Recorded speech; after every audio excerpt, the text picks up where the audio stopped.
పాట్కి stand కోసం వెతుకుతుంటే why can't I do it in home అనుకున్నాను.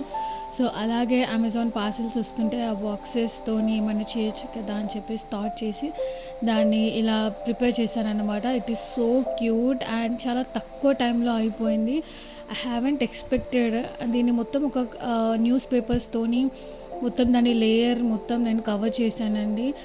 And it's like A kind of stress buster. ఎవరైనా DIYs చేస్తుంటే నాకు చాలా ఇంట్రెస్టింగ్గా అనిపిస్తుంది.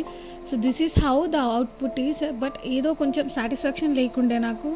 సో అందుకనే నేను మళ్ళీ దాన్ని పెయింట్ చేయడం స్టార్ట్ చేశాను అన్నమాట. సో యాజ్ ప్లాంట్ అనేది పింక్ కలర్ ప్లాంట్ మాకు రీసెంట్గా మా హస్బెండ్ బర్త్డేకి గిఫ్ట్ వచ్చింది. సో దానికి ఈక్వల్గా ఉండాలి అని చెప్పి నేను పింక్ కలర్ పెయింట్ వేసి దానికి నేను ఇంట్లోనే ప్రింట్అవుట్స్ తీసుకున్న కొటేషన్స్ నా హస్బెండ్ పేరు మీద నేను కోట్స్ ప్రింట్ తీసాను అనమాట. So this is how the final output is and it's so cute and so easy. I'm so happy while preparing this. So if you have certain ideas, please share it to me, and if you like my video, please like, share and subscribe.